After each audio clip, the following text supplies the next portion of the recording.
وَلَا يَصُدَّنَّكَ عَنْ آيَاتِ اللَّهِ بَعْدَ إِذْ أُنزِلَتْ إِلَيْكَ، اور جب اللہ کی آیتیں آپ پر نازل کر دی گئی ہیں تو اس کے بعد یہ ہرگز ان پر عمل کرنے سے نہ روکیں۔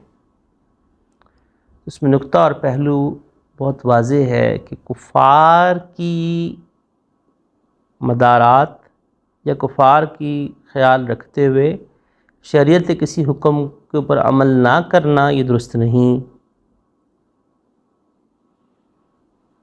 ہم کہیں کہ جی اچھا چلو نماز نہ پڑھو یار، ان کا خیال کر لو، درست نہیں۔ یا ہم کہیں کہ چلو جی یہاں پہ کفار مطالبہ کریں کہ جی آپ یہاں پہ جو ہے نا اس سال قربانی نہ کریں، ہمارا دل دکھتا ہے۔ تو وَلَا يَصُدَّنَّكَ عَنْ آیَاتِ اللَّهِ، اللہ کی آیات کے اوپر عمل کرنے سے ہرگز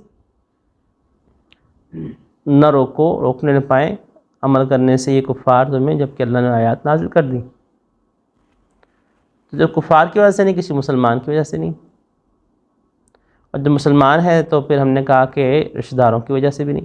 یعنی کیا مطلب کہ دین کے اوپر عمل کرنے سے رک جانا یا شریعت کسی حکم پر عمل کرنے سے رک جانا کسی دوسرے کے خیال کی وجہ سے کہ اچھا یار وہ بھی کہہ رہا ہے چلو اس دفعہ نہیں شریعت کے اس حکم پر عمل کرتے، جبکہ وہ حکم پر عمل کرنا فرائض میں سے ہو اور واجبات میں سے ہو، تو فرائض واجبات یا حتیٰ کہ سنت موقدہ بھی کسی دوسرے کی وجہ سے نہیں ترک کی جائے گی۔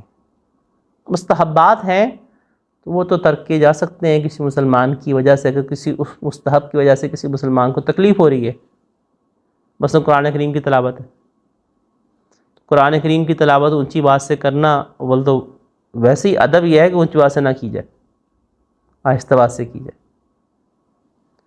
اور اگر پاس کوئی مریض ہے اس کو تکلیف ہو رہی ہے تو وہاں پہ تو مسلمان وہ بیمار ہے، وہ آرام کرنا چاہ رہا ہے اور آپ اونچی آواز سے تلاوت کر رہے ہیں، تو تلاوت کرنا تو نفلی کام تھا، تو پھر آہستہ آواز تلاوت کریں۔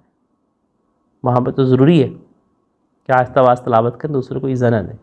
مجھے سمجھ میں نہیں آتا کہ جو لوگ سپیکر کھول کے نعت شروع کر دیتے ہیں، جب قرآن کریم کی تلاوت کا یہ حکم ہے کہ پاس اگر کوئی مریض ہے، کوئی شخص سو رہا ہے، کوئی سونا چاہتا ہے، اس کے پاس اونچی آواز تلاوت مت کرو، آہستہ آواز سے دل میں تلاوت تو نہیں ہوتی، آہستہ آواز تلاوت کرو۔ تلاوت تو بول کے ہی ہوتی ہے، دل میں تلاوت نہیں ہوتی۔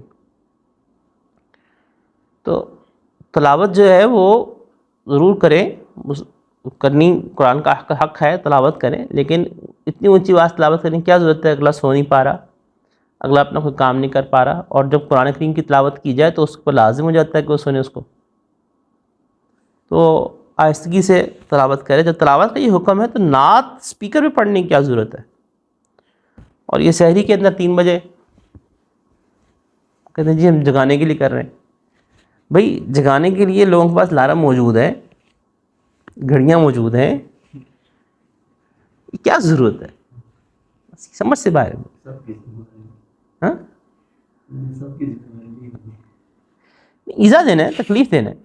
جب اللہ نے تلاوت قرآن کریم کا یہ مسئلہ ہے تو نعت تو بطریق اولا اس کے اندر اس طرح سے بآواز بلند پڑھنا، کس نے روکا نعت پڑھنے سے؟ آپ ضرور پڑھیں۔ اللہ کے نبی اکرم علیہ السلام کی محبت سے اسپیکر پڑھنے کی ضرورت تھوڑی کیا ہے، آپ مسجد میں پڑھیں۔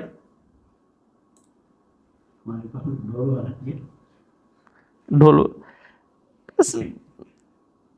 یعنی محلے والوں نے اگر مقرر کیا ہوا ہے تو اور بات ہے، ورنہ ان چیزوں کے اندر دھیان رکھنا بڑا ضروری ہے۔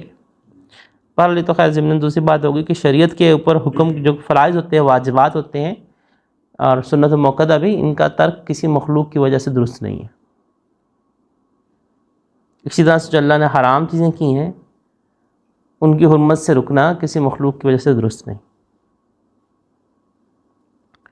ادعو الی ربک،